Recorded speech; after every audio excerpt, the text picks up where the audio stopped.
What is up, Keller Williams agents? This is Sam Jackson, Director of Innovation Technology for the Georgia Legacy Group, and your host of In Command with Sam. Thanks for tuning in today.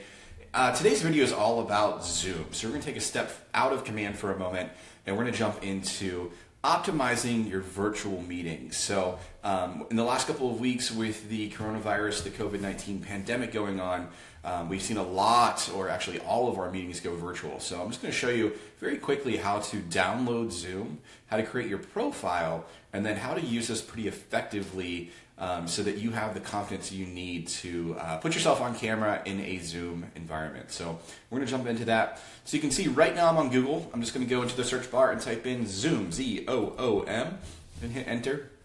And I'm looking for this first one here, which is zoom.us. If you see this blue Zoom logo over here on my right-hand side, this is the one you're looking for. I'm not sure that there are any other spammy ones, but you're good here. And this will take me to Zoom. So the first thing I need to do is create an account. So you can see that I have a couple different options. I can sign in or sign up. Now, there's a good chance that you may already have a Zoom account. This is a tool that we've been using for a number of years. So I would try clicking sign in first and see if you have an account already. But if not, we're just going to click on sign up, and it's free. Click on this, and you have a couple different options. You can sign up with your email address. You can sign up with Google, or you can sign up with Facebook. So I'm going to jump in here. I'm going to create an account. I'm going to type in my email address here and click sign up. Now when I do this, they're going to send me a verification email. So we're going to make sure that we're not creating fake Zoom accounts. We should get an email to this email address. And I'm going to hold you off right here.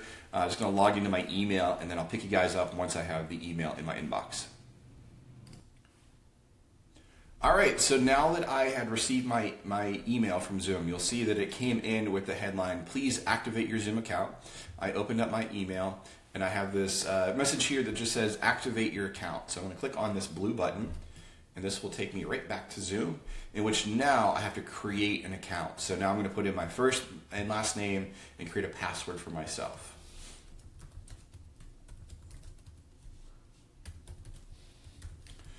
Now, I believe it's going to tell us, so your password has to be at least 8 characters. There has to be a number, a letter, and I believe you have to have both an upper and a lowercase. So make sure that you have that with your password. And obviously, your passwords have to match. But again, 8 characters, 1 letter, 1 number, uppercase, lowercase. And then once you have your name and your password created, you can click on continue. And they're going to ask you to help grow the Zoom database. Go ahead and skip this step. But if you want to email colleagues, you can. And then from there, you're good. So right now, I have my Zoom account created. So the name that I put in, my email address, and my password will now get me logged into Zoom. And if I want to test Zoom for the first time, Zoom was really, really nice enough to give us like a personal meeting URL. So we can actually start this now and play around with it. Now, if you're downloading Zoom for the first time, you'll have to actually install the software in your computer. Since I already have Zoom logged in and saved in my computer, I get this little prompt from my computer that says, let's open this up in the app versus doing it online. So if you already have a Zoom, you can click this Open Zoom button. If you didn't get this prompt like I have here, you'll want to come down and click where it says Download and Run Zoom. This will actually open up the application to install Zoom. I'm going to show you really quickly how this works. Let me cancel that off. Download and run Zoom. It's going to save this little packet right here in the bottom left-hand corner or somewhere in your downloads bar, depending if you're using Mac or Windows. But I will open this up. And basically, I just have to click continue. I'm just going to go through this process to install Zoom. There's nothing here that's crazy. I just have to kind of go through the process. And then when all that is said and done, I'll have this nice little Zoom icon now on my computer, and I will have the application loaded. So I can click on sign in, and with my new email and password, I can just do that. Or if you've saved in with Google or Facebook, you can do that too. Okay, and click sign in, and I should be good to go here. And boom. So this is now taking me to essentially what's called like the dashboard of Zoom. You don't get here too often unless you're creating meetings yourself.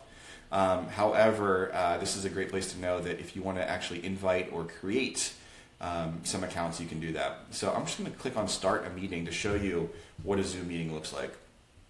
So when I'm entering a room, whether it's one that I created or one that I'm joining, I always get this window that asks about the audio.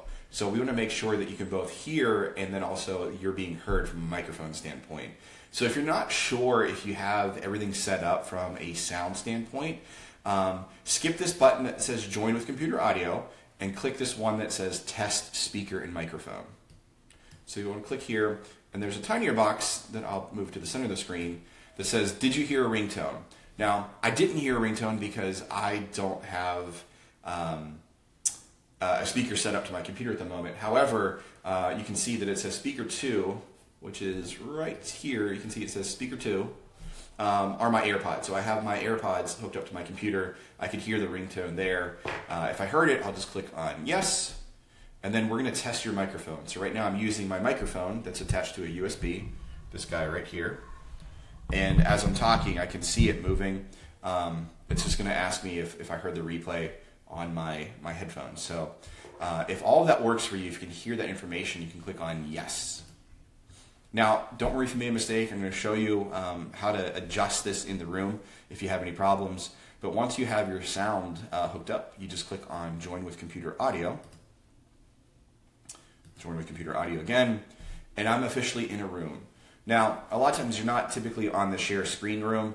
You're usually on these the space right here that shows manage participants. But you'll see I'm in a room with not a whole lot of activity. And the reason for that is, one, I'm by myself, and the other reason is that there's no video being shared. So I just want to make sure I come down here and look at my audio and visual. So I have the ability to unmute myself and to also share my camera screen. So I'm going to do this for you. I'm going to click on Start Video, and then I pop up real big. Okay?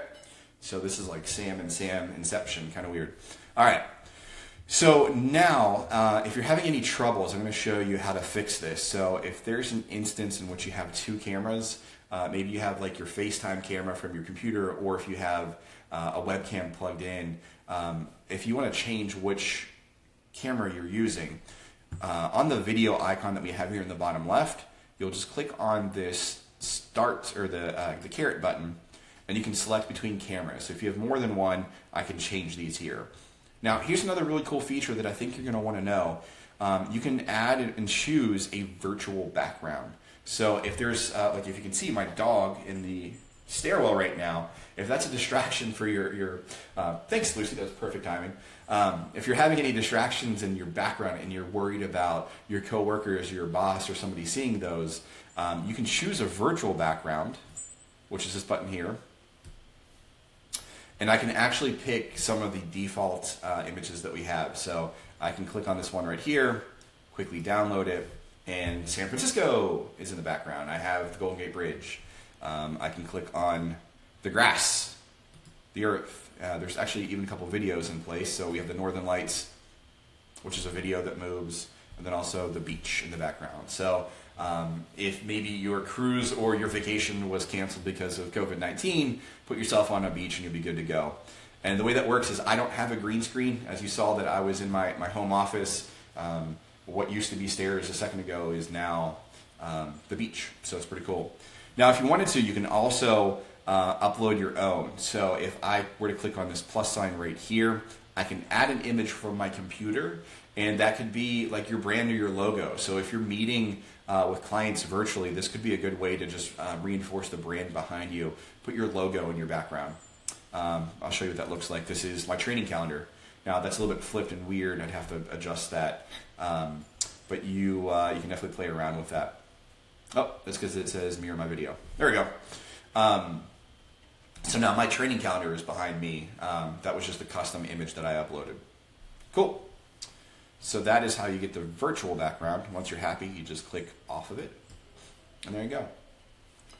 Now, if there's ever an instance that you are comfortable being on video, but let's just say that we have distractions at home, so you have a kid or a pet or something coming into the room, you can stop your video by quickly just hitting this button, his stop video. And now my audio is still going through to the people on the meeting, However, they're not going to see me on the screen. Now, here's the other thing. Let me put my video back up. I'm also unmuted now in the Zoom room, so you can hear me from my recording from my other software.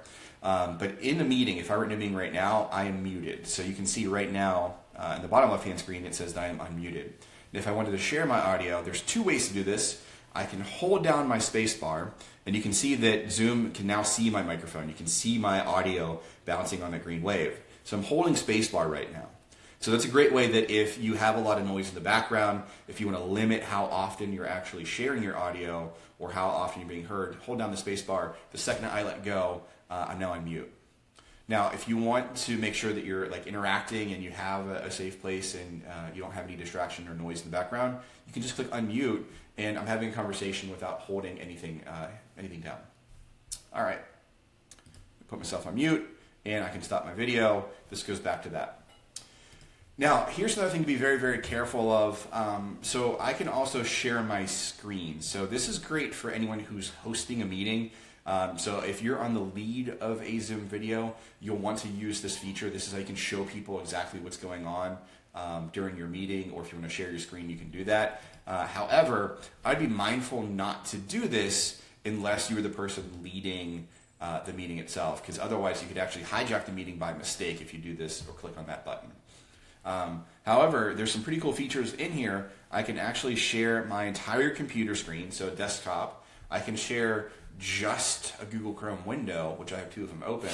I can also use the whiteboard, and I can draw around.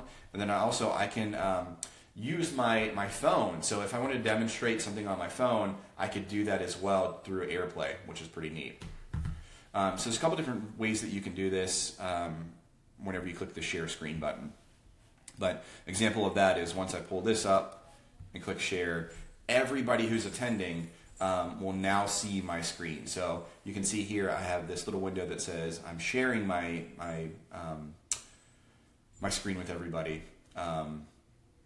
Therefore, they're seeing everything that's on my screen. So if I don't want to do that, I can click stop share and just go back to the normal meeting. That is Zoom in a nutshell. I would say for the most part, though, I don't know if you saw this, but on my Google Chrome, there is the ability to actually upgrade your account. I would say that the free account is good for mostly everybody who's just using Zoom one-on-one. Zoom has been really, really great during this pandemic. They've actually given away a lot of their plans for free and a lot of their extra features for free.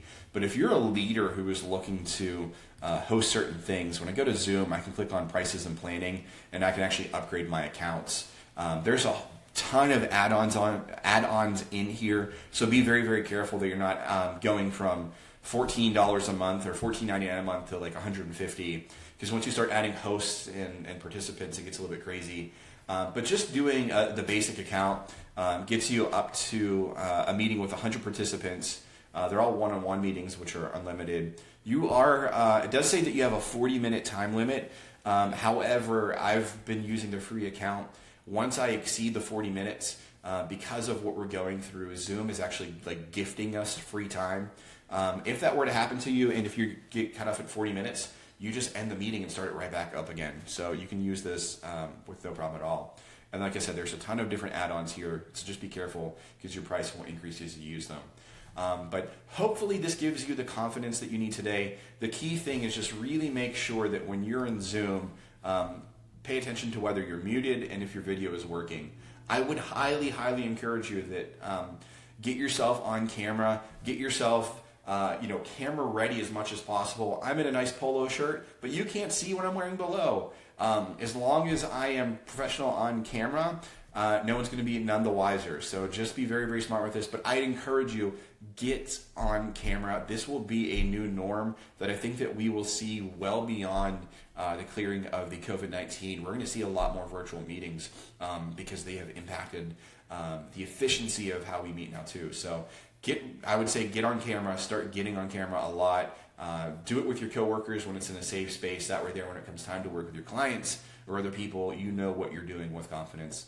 Hopefully this video was helpful for today. Hopefully I'll see you all in a Zoom meeting. And thanks for watching. And I would say stay in command, but stay in Zoom. Actually stay home and wash your hands. Love you guys. Thank you.